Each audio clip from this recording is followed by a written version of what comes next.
like the sun, the sand, the sea, water sports, sailing, and deep-sea fishing, there are many retirement areas on the Pacific coast of Mexico that you might want to consider. You could try Mazatlan, for instance.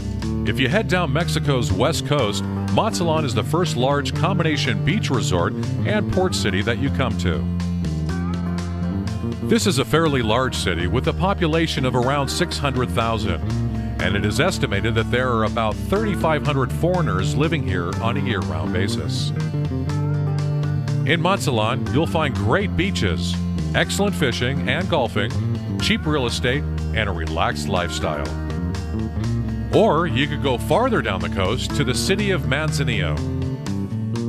Mexico's busiest shipping port has a population of around 130,000. Now, the city itself, which is world famous for deep-sea fishing, does not have a large expatriate population, maybe a few hundred or so. But the general area just to the north of Manzanillo contains several thousand foreign residents spread out over a coastal region that contains the smaller towns of La Manzanilla, Malaki, and Barra de Navidad. This is another popular area for retirees, but you'll find the largest population of expatriates on Mexico's west coast in Puerto Vallarta.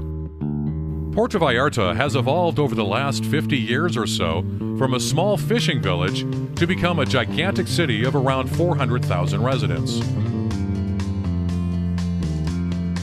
No one knows for sure how many foreigners reside here, but it is estimated that there are about 5,000 living here on a permanent basis, with thousands more coming and going all year round.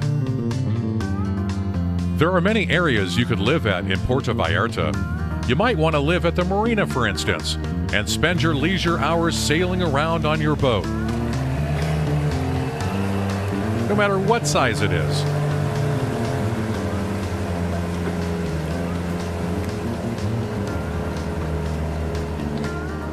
You might want to live in a high-rise overlooking the ocean, in a mansion up on a hill overlooking the city, or in the old town living amongst the natives.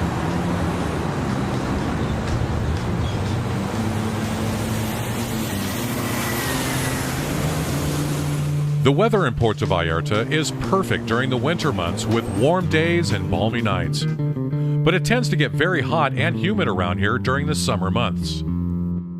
The downside of living in Puerto Vallarta is the reality that it's mainly a gigantic tourist town with thousands of visitors arriving daily on cruise ships and by airplane. And this, of course, drives the price of everything up. Such things as meals in restaurants, rent, and real estate are generally higher than in Ajijic, for instance.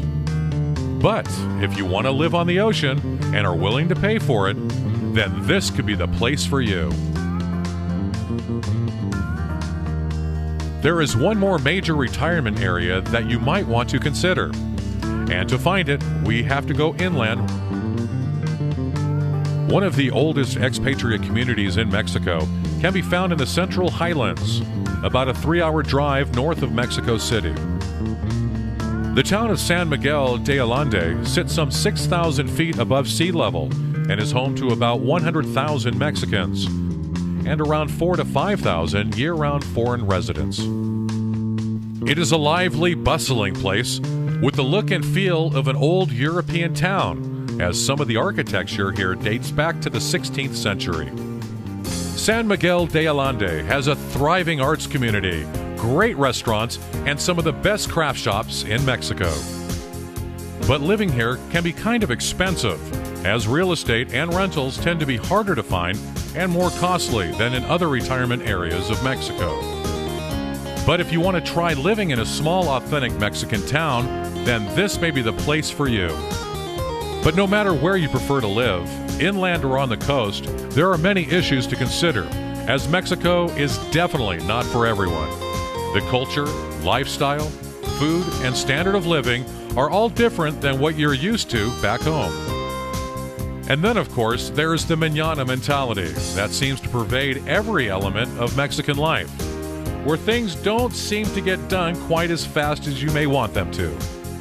If you are interested in retiring in Mexico, There are many books you can read and websites you can visit to find out more about life south of the border. And then, if you're still interested in retiring in Mexico, do what the experts recommend and go down and try living there for a while before making a permanent move. And who knows, you could end up spending the rest of your life taking early morning walks along a tropical beach as you live out your retirement Mexican style.